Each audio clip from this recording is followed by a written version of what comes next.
Smile aesthetic, branding, marketing, entrepreneurship. Greetings and welcome back to the Kiss My Aesthetic podcast. This is a much awaited episode and we have the perfect expert, and even Wilson's excited because now he's barking in the background, to talk all about pricing today. Jazz, welcome to the podcast. Thank you so much. Thank you for having me. And thank you, Wilson, for being excited because you are matching my excitement level. I am thrilled. I have the sweaty palms. I have the excitement face on.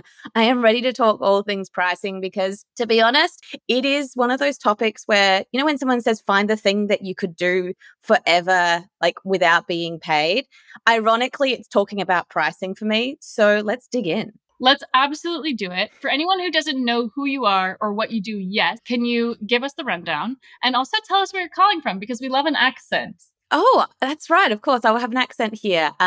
Good day. Hi, guys. I am Jazz, your pricing queen and design superwoman. I have been a freelance designer for the last 15 years. And then for the last 4 of those, I have been teaching freelancers, designers, creatives, anyone who uses their creativity to solve a problem that solve a problem and create a solution that didn't exist yesterday to help someone tomorrow and doesn't have a boss. Doesn't have a boss, is their own boss. That is my definition of a creative freelancer. And I specialize in helping freelancers with their pricing, putting a dollar amount on the ticketed access to their genius. Perfect. My goodness, there's so much juicy stuff in your mission statement. Clearly, you're a great copywriter or you have a great copywriter somewhere on your team because that was like dialed in. We love to hear it. But you didn't always start as like a pricing expert. So kind of take us back to the beginning, take us to the design path, kind of tell us the whole story of how you got from point A to where we are now. Excellent. Cue the harps. So if I take you all the way back, I kind of started off, I think, my really properly pricing journey where most of us did, in that when we are growing up, when we are learning about the world and how it operates around us, we are learning about pricing from a very, very young age.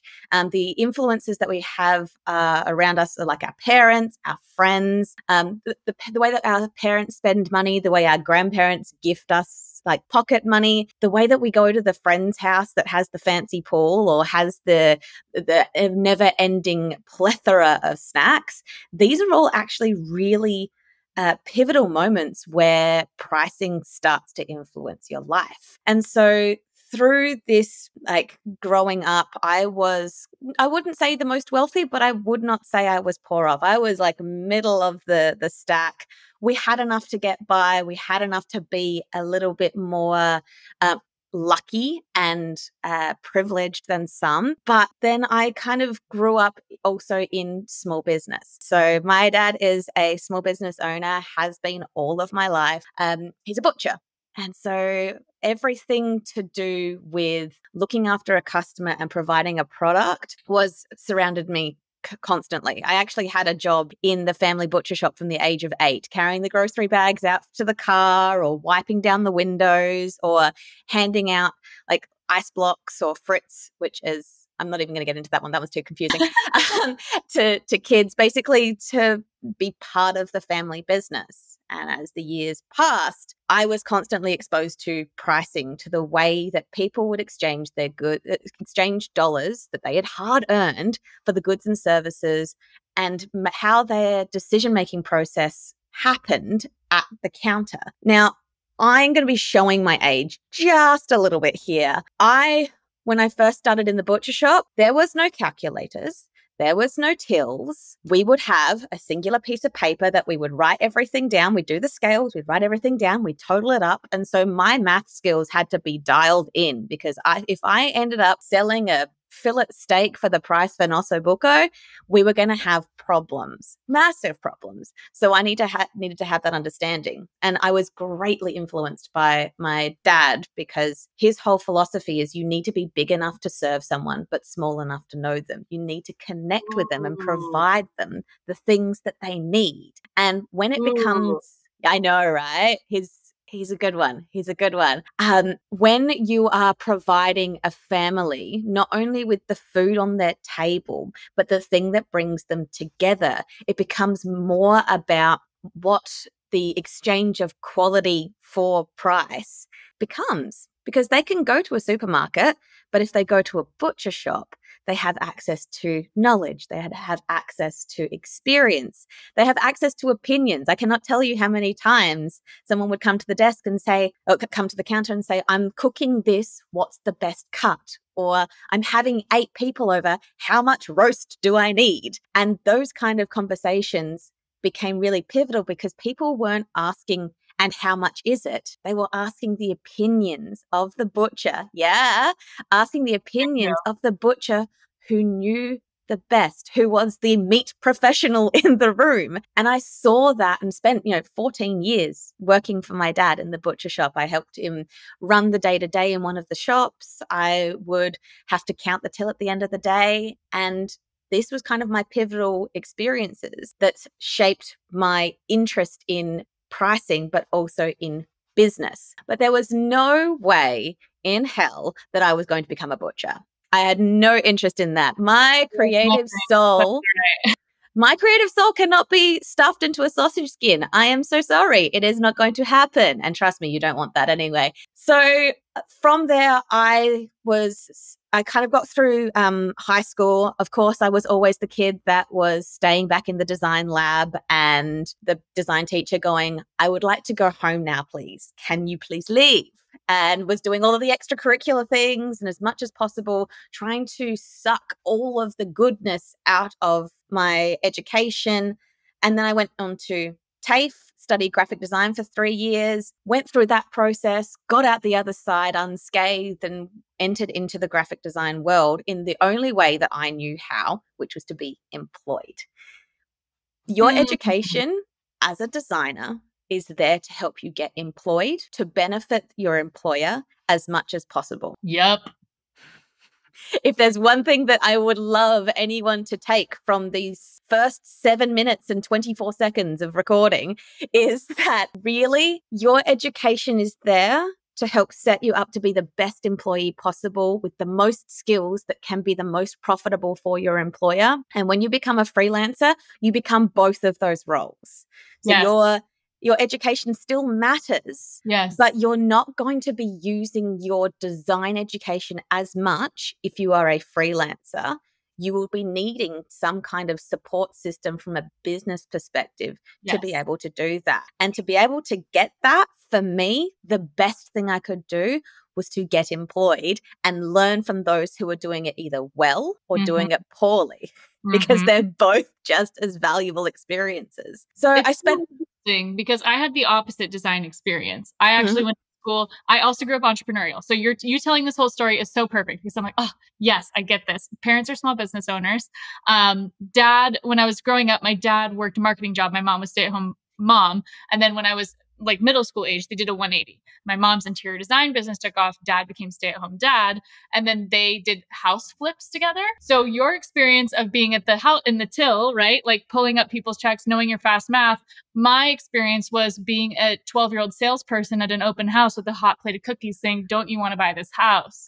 And going, and my parents would say, hey, go talk to those people walking across the street and tell them to come in and buy this house that we fixed up nice. So those like little micro sales experiences and pricing experiences absolutely shape us. So I love that you said that. But when we went to college, I had an interesting experience because I didn't study graphic design. I didn't get any of those skills. Instead, I was fine arts and art history, which was much more theoretical, creative, big thinking, and less practical. So everything practical, I DIY'd. Like YouTube University is what taught me graphic design. But you're so right, because to be a good small business owner, you need to have your area of expertise and you need to know your business basics. Because when you are deficient in either category, you're gonna run into a lot of issues, right? It's this constant teeter-totter. But keep going on your point, because you're getting right to some good stuff.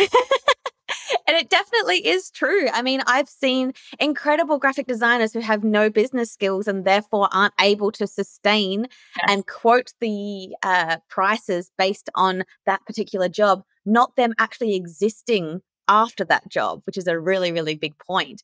And then the other side as well is like designers who are like, yes, I have the business experience, but I don't have the design experience. I'm just doing my best and I'm just slapping a price on to hope that someone pays it.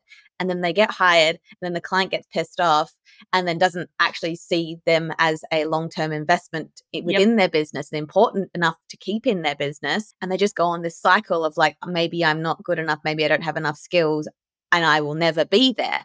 And so both of them, it needs to be that teeter-totter like balance to understand that you can be one or the other, but both is best. 100% Both is best. Both is best until you can find a partner on the other side of your seesaw. So like I'm at a size now where I have Cody, who's a business manager, and I have my mentor, and I have people that can kind of support me from a business standpoint that I didn't have 6 years ago. You know what I mean? I didn't have in the beginning of my career when I started as a 20-year-old and it was just me and I was charging $15 an hour. Like I didn't know how to price anything. And I had asked my parents, they said, charge more than you would babysitting. And I was like, okay. And I was making $12 an hour babysitting. So for my first 6 months of my business as a college student, I was charging $15 an hour. And I thought I was getting away with bloody murder because I never had to leave my house.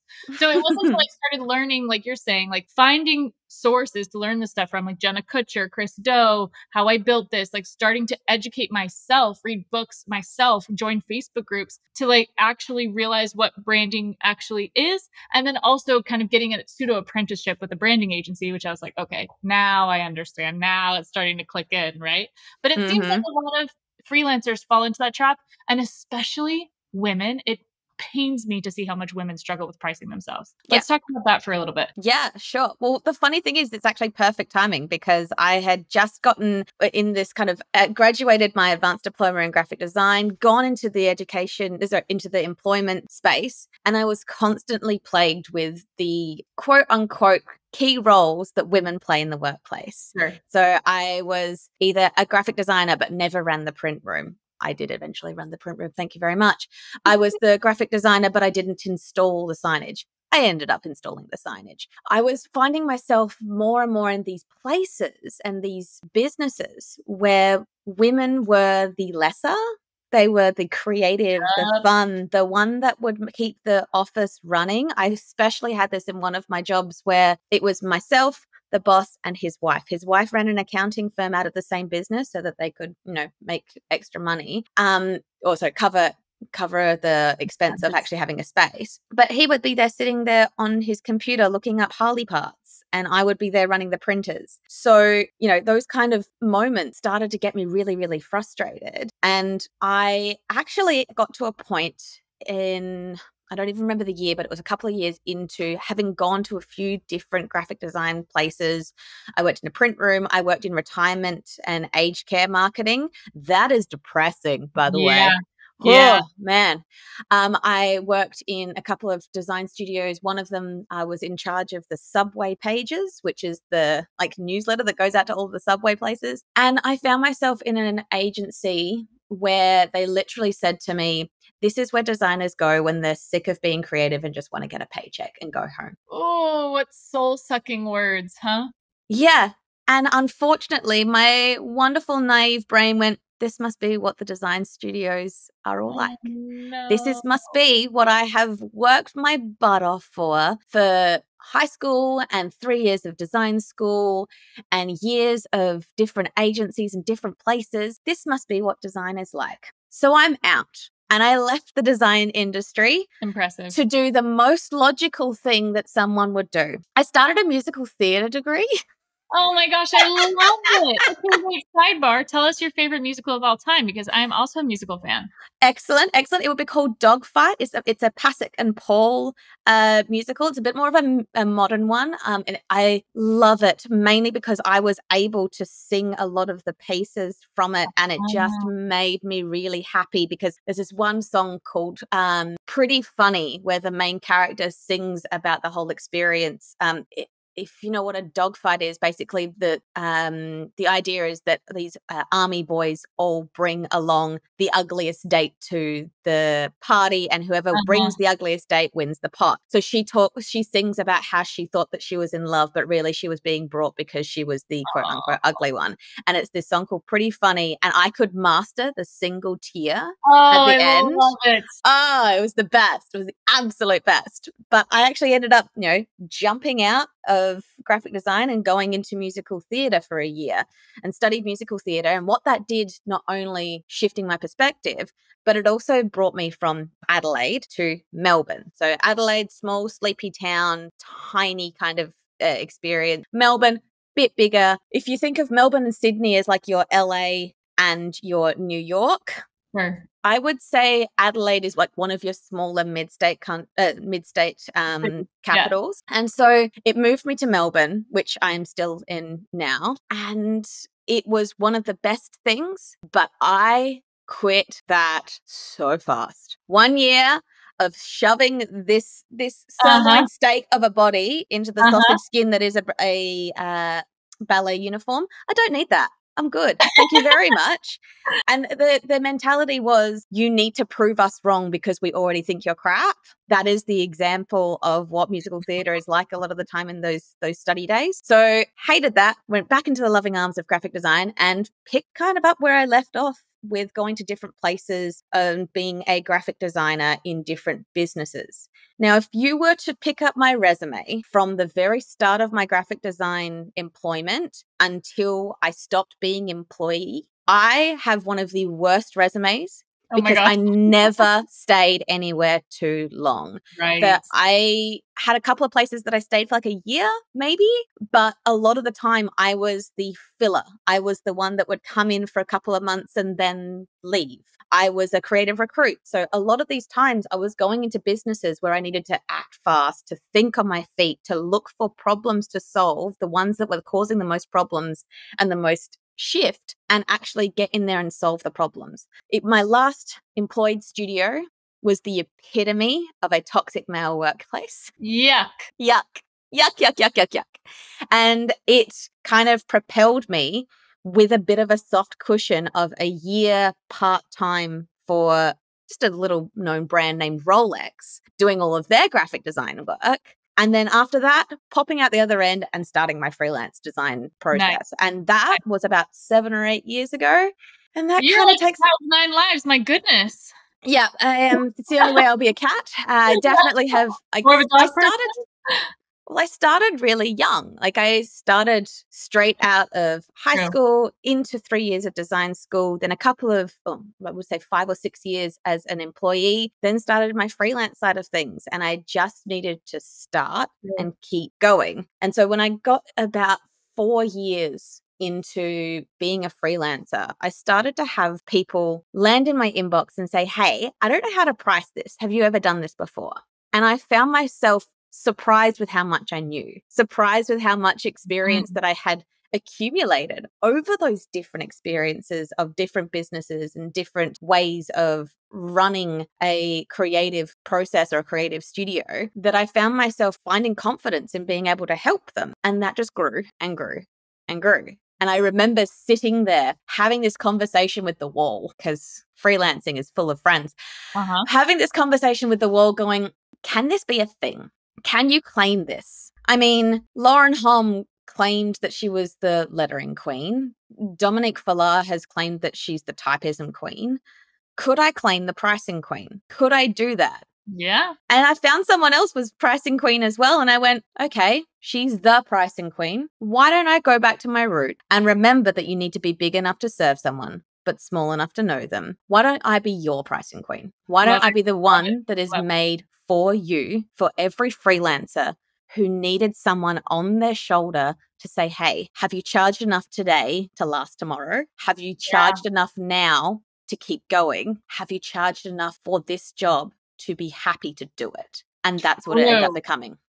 Oh, you got some good zinger mantras in there. And I think a lot of people are going to relate to kind of what you just said of feeling like they don't have someone in their back pocket or sitting on their shoulder that can help guide them. So I kind of want to do with you kind of like myth or fact, which would be fun to see you debunk some things, because as I've been working with people in the bingo group that has been part of like a mastermind extension of the bingo card that went viral this year, I'm noticing that in their one-on-one sessions, so many of them struggle with pricing.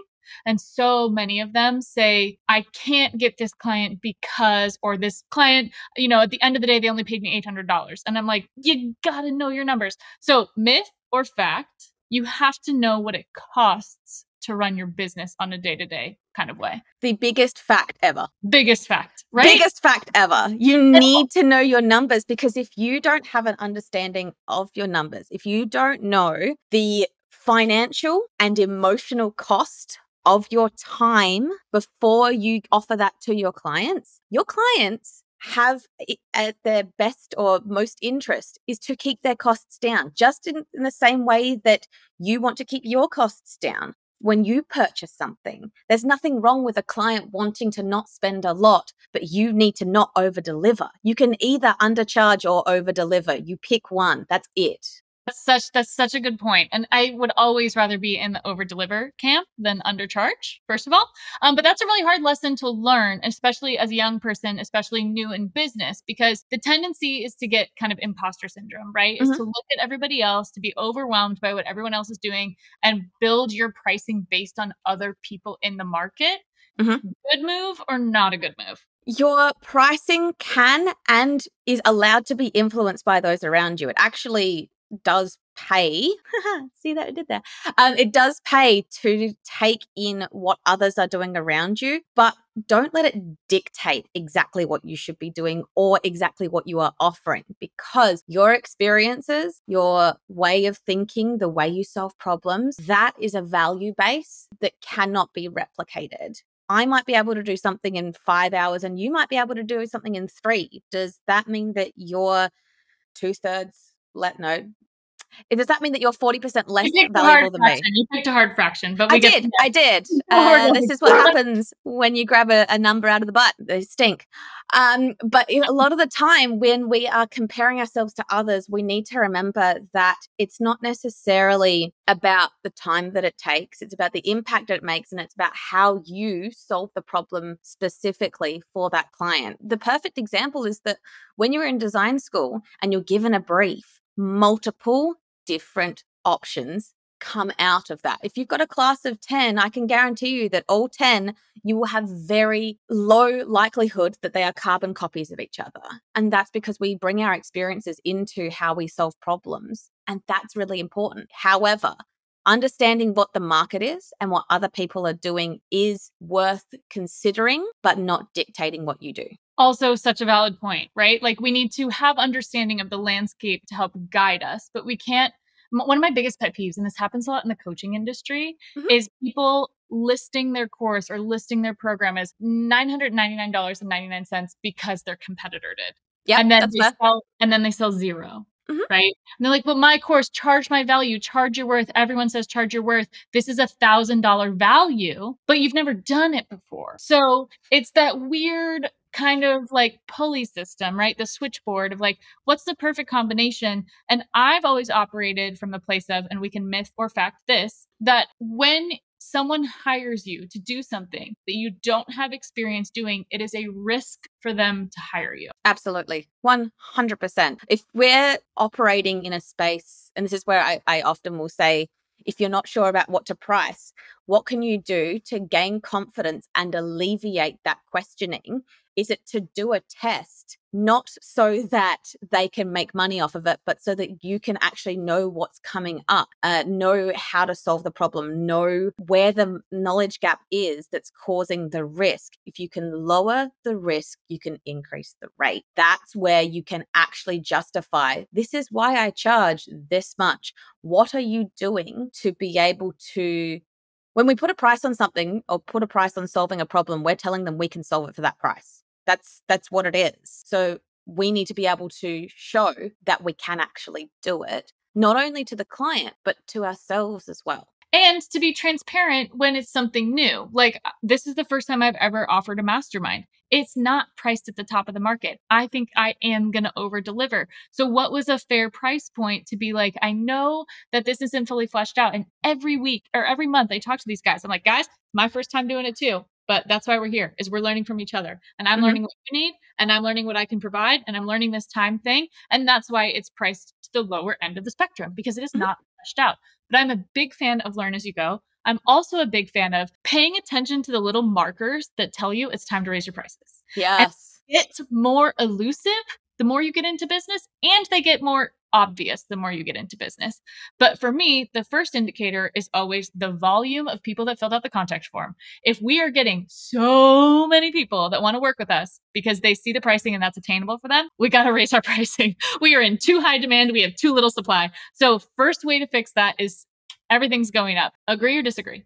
Agree. 100% agree. You know what? You're giving a lot of good points that I completely wholeheartedly agree with. I actually did a blog, oh gosh, way back when I first started talking about pricing of like when everyone wants a slice, it's time to up the price. When we have enough people banging down our door, it's indicating two things. One, we're wanted, we're needed, we are required. It means that we're onto a good thing. The other part is that we are actually doing something that's really, really risky in that we're not charging enough. And when we don't charge enough, two things happen. One, we don't have the capacity or capability to do more without putting the price up. And two, we're attracting cheap clients. Our price is the thing that's attracting the client. And when we talk about client values, do they value the problem being solved? Do they value it being done fast? Do they value the quality? Do they value the trust or the communication? Or do they value the price? And if they only value the price over all the rest of those, then they are not the client you want, which is a very, very, very difficult lesson to learn and relearn multiple times through your freelance career. And when that happens, when you have clients that waste your time, that do the things that break your boundaries or impact your mental health, you need to increase those prices, but then also learn from those situations of what boundaries do I need to put in or strengthen? What non-negotiables do I need to give the flick to clients around? Like if you're finding that you're attracting clients that are giving you the stuff that you don't want to do, they're going to keep doing it unless you tell them not to. It's, the little boy on the school playground pulling your pigtails. They're not going to change their behavior if you keep letting it happen. Exactly. And you can either fix it or flick it. You can either help them be a better client so that you can work together, or if it is not worth it, cut them loose, let them go, because they will either discover that they were painful from someone else, or they will remember what kind of experience they had with you, come back later when they've been let down and disappointed by someone who didn't have your guts to be able to say, hey, this is not okay. And at that point, you will have a higher price tag, which justifies the way that they have worked before, but you will need to reset those boundaries, reset those prices, and reset what you are available for and what your ticket price to your genius actually gives them access to. Because not all of them need your top level experience. Oh, the timing of this is perfect because internally we call this the pain in the ass tax. Oh yeah, we also call this expensive lessons. So this just happened for our team. We had a project. We were not communicating well with the client. The client wanted to continue services with us. We said no because of the way that the project was going. This is not aligned. Communication standards were broken. I mean, there was a whole litany of issues of breach of contract. And we said, absolutely not. Client got very angry. So the first thing I said is, aren't we so glad that when we priced this project, we included the pain in the ass tax because we had a feeling, we just had a feeling that this client was a little bit outside of our niche, maybe a little bit of a reach, maybe a little bit of a not something we'd usually take, isn't a perfect fit, like perfect Cinderella shoe fit for our ideal client. But are we still intrigued and are we willing to maybe flex our muscles in a new direction? Sure. Did we come to regret it? Maybe. But we learned a very expensive lesson. We learned that we got paid on the job, and now we're learning that we need to trust our gut. When we say we like working with this prototype of person, stick to it. And that's the lesson that we learned, right? And that was worth it already because there's so much that happens to so many creatives. And I think when it does happen to us, we feel like, oh, I'm just so shit at my job. And I just like, if I had done this differently and if I'd done that differently and like, where am I ever? Like I had someone this last week say, I can't charge more than $800 for a logo because I don't know any clients that would pay that much. Then you need to meet more people. Precisely. I can tell you right now that there are people, there will always be a more expensive option and always be a cheaper option. You get to decide which one you are going to be for your client and which one you are willing to show up as. Because if you're willing to show up as the cheaper option, you need to give less. And how good are you at giving less? True.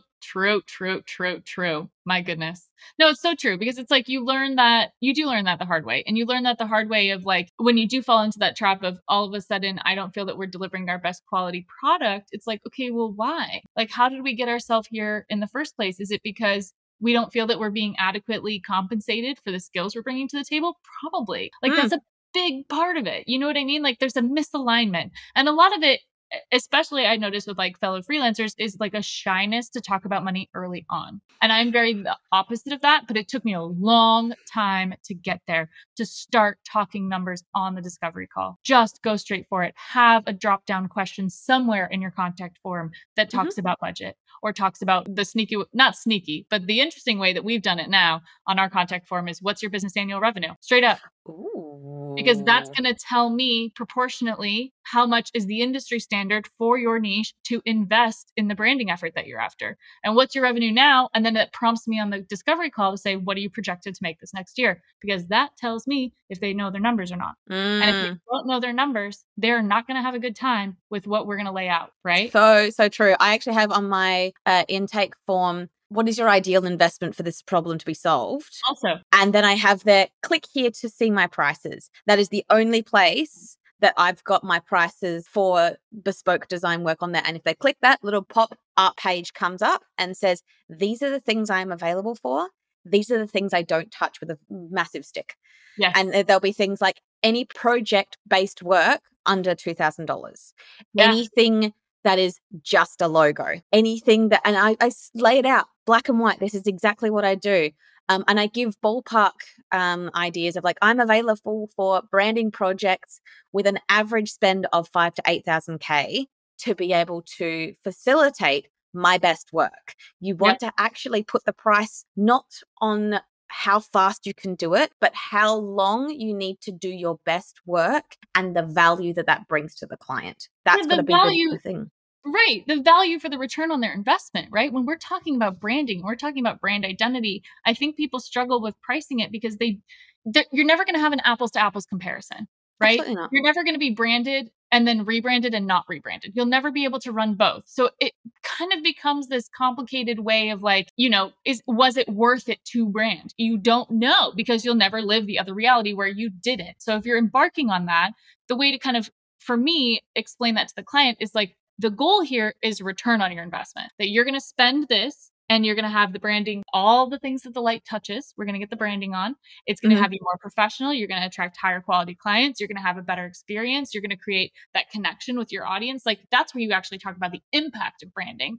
But at the end of the day, I find a lot of business owners really care of like, if I spend this hefty chunk of change, is it really going to benefit me? Am I going to see that as a return, right? Because that's business 101. So it's kind of having those harder conversations from the beginning, I find make it much easier to then open yourself up to working with that person longer, right? Because it's clarity is kind.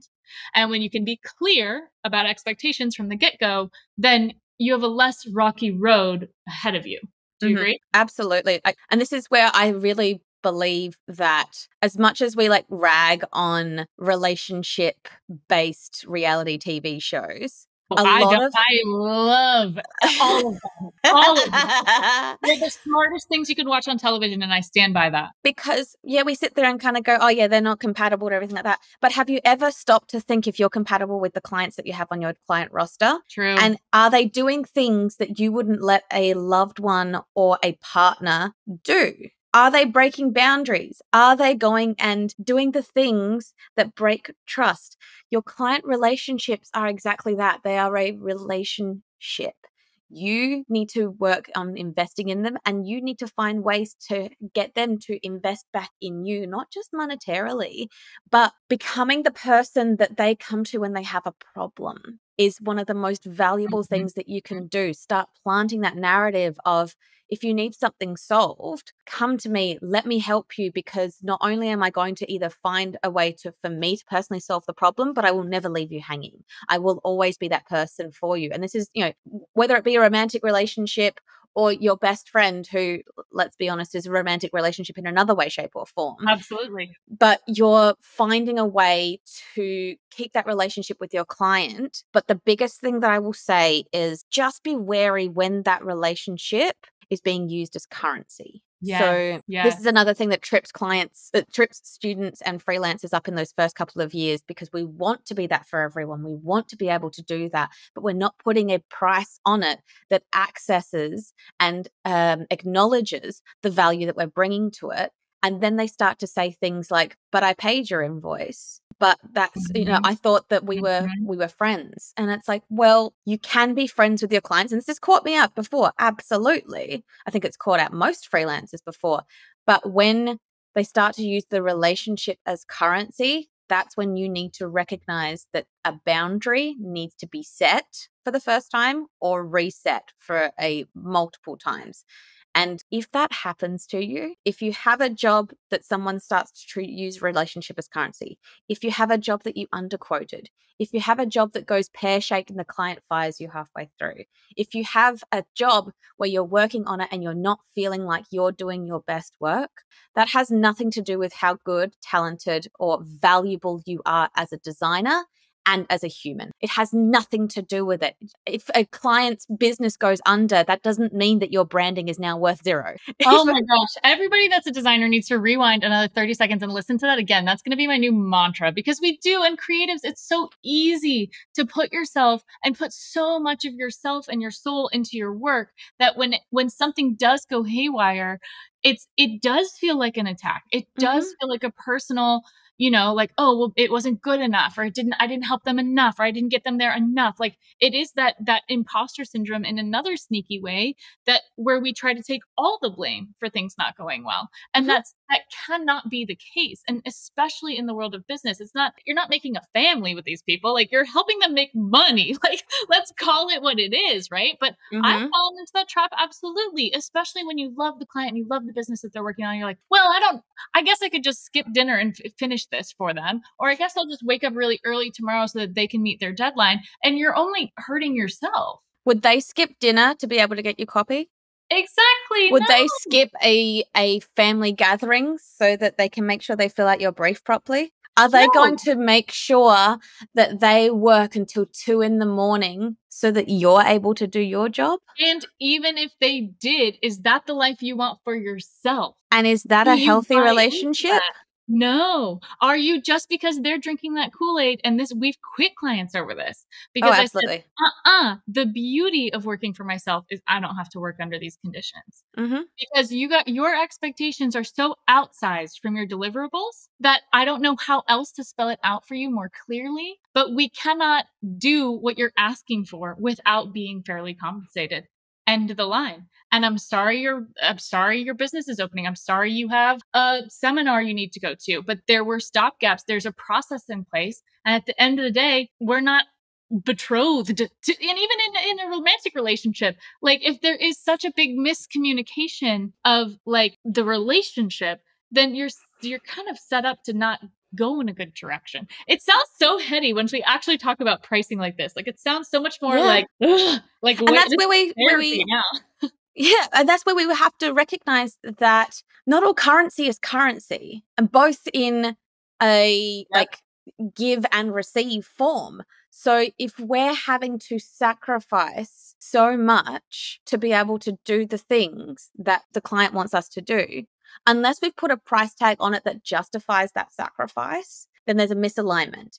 And it's an opportunity for you to then go, I should have charged more, not because I worked longer hours, or like it's not about that. It's about that you're going to have to work so much harder to get that mental space back to be able to give it to the next client, and no one's paying that bill but you. Yep. Until you have the balls to step up to the plate. You got the gut to say, no, I am worth this. And this is how. And I feel like it's part of that comes into it. And I know that I am, and I won't even say guilty of it because it's just a human experience. But as a 34-year-old millennial Virgo recovering people pleaser, I can tell you right now that the people that you think that you're pleasing don't know that you're pleasing them. Like, people pleasers, name 3 people that are pleased with you.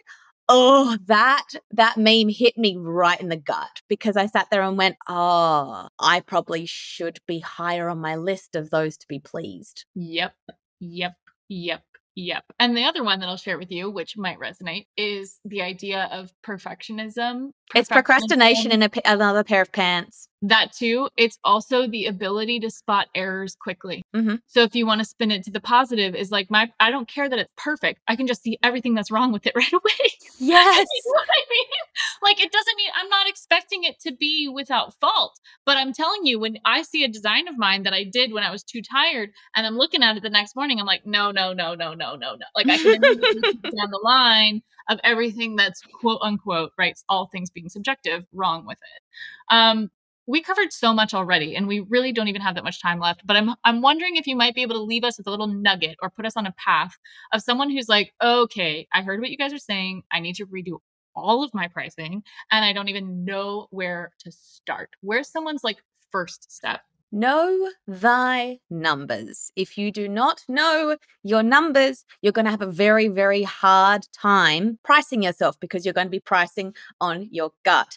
Your gut likes to think that you are freaking fast, Mm-hmm. and your gut likes to avoid confrontation. And the incorrect assumption we make is that the less we charge, the less likely we are to be having a confrontation. It's always Not the opposite, true. isn't it? That's like Ugh. Murphy's Law. It's like if something can go wrong, it will. Is that Murphy's Law? But it's always the client that you charge the least amount of money for that's the biggest pain in the ass. And the client that you've charged the biggest invoice you've ever sent is like, looks great, approved. And you're like, you're joking, right? Yeah. It's wild how that happens. Yeah. Well, the good thing is that knowing your numbers doesn't actually have to be something that you start looking at and then glaze over and go, oh my God, I can't do this. I can't do this. You can actually use something that I'm giving every single listener of the Kiss My Aesthetic podcast today.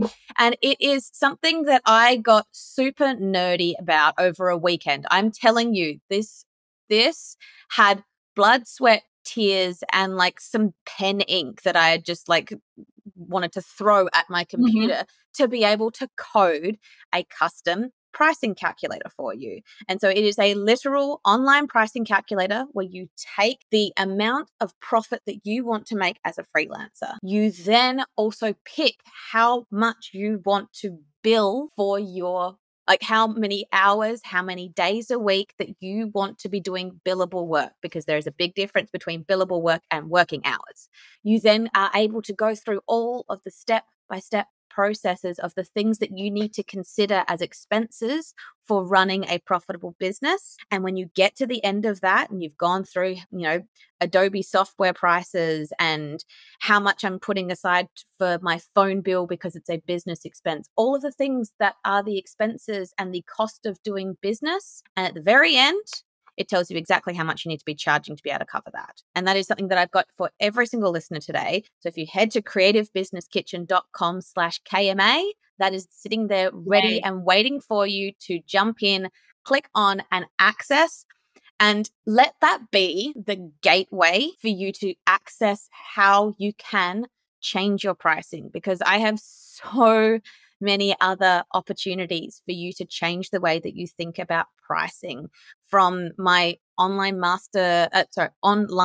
membership, which is called the Freelancers Pantry, which has a free and a 2 paid tiers that we do so many different things in there, and it is jam-packed with so many resources. And like, for example, and I'm segueing this really quickly, but this morning I had a breadbasket member inside my Freelancers Pantry, which is the free tier, jump into the pricing pickle thread and say, hey, I've got this job. I'm wanting to be able to work out how to price it. They've got all these different things that they want. Do I do project? Do I do retainer? What do I do? That was at 8 a.m. this morning. I jumped in the chat, went back and forth with her. We talked about the different ways that we could transition them from, rather than doing project and taking on a lot of the risk, why don't we do a block of hours that transitions into retainers? And then I directed her to a section of the pantry that had a free retainer guide. And she was able to solve the problem, work out what she actually wanted to do, and hit send on the proposal for the client before 9 a.m., before I got on this call. Huge. That is the confidence that we are able to access if we just say, hey, I want to be more confident with my pricing. I want to be able to charge more, not by saying I'm just going to up my rates, but having the reasons why we are more valuable than we were yesterday. And as your expertise grows, the access to your brain becomes more expensive. Mm-hmm. The access to your network becomes more expensive, right? So our selectiveness about the projects that we do take on is really just the tip of the iceberg. And there's still a way that if someone comes to you, you can help them, right? Like you just explained, you're like, I've got free tiers, I've got paid tiers, I've got opportunities, I've got downloads. Similar to us, even if we are not working with you for branding, I will talk to an ideal client on the phone. And after we've had the budget conversation, if it doesn't align, I'll say, hey, listen, I got this whole Facebook group. It's chock full of designers. We've got loads of people that would take your project at your budget, but our team will not be taking any projects at that budget. And it's such a great way to leave the call because ultimately the client is getting what they want. They're getting the project for the price point that they want and in a way that's going to serve them. Because if I take on that project and it doesn't fit our floor for what we charge, I'm doing them a disservice, right? Because I'm going to have to so far strip back the service that we provide to match the price point, or we're just not even going to be able to do it. Like I can't even keep the lights on for that price. So that being said, like please go get help. I'm happy to help shepherd you towards the opportunity to someone that can help you. And that's such a thing to keep in your back pocket is like knowing who you don't help, but still finding a way to get them what they need. I feel like that's really a distinct thing that the kind of new generation of business owners does particularly well, like you just explained yourself. And what if that business goes away and they do the things that they're supposed to do and they grow and they build, and 5 years from now they come back because they have earned the privilege to access your genius. They have worked damn hard to get to a point where they're financially able to afford the greatness that you could have done and given them 5 years earlier, but they couldn't afford it. They will find a way. Exactly. And once you give them, I've had these conversations with really great clients as well. Like we have a client that's so great and they want to work with us so bad. And I'm explaining to them like, hey, listen, like if you would like to work with us, here's your new target. Here's your new goalpost, right? So it's not that we're saying no, we're just saying not right now. So if you can go find the $10,000 that you want to pay us to do your branding, we're happy to meet you at that. You know what I mean? But sometimes it's just about having that transparent conversation. Like we're not breaking up with you. We're not saying no. We're just saying like, work on yourself and come back. Yeah, go to therapy. We'll go to therapy, do some self-help. Like do the things that you need to be able to do to qualify us to be able to do our best work. Like, do you need to go and work out who the hell your brand actually is? We can't create a brand for a non-existent customer, especially if you've got no idea who you serve, or we're for everyone. Yep. Kiss of death, isn't it? Oh, it really is. Kiss of death. Oh my goodness. So much good stuff. We'll definitely have to have you back on the pod because I feel like this was really, really helpful. And I know you've got a whole bunch of practical pricing knowledge in there. But I think the biggest takeaways, if we can narrow it down, know your numbers, right? What else do we got? We've got know that not all currency is currency. Yes.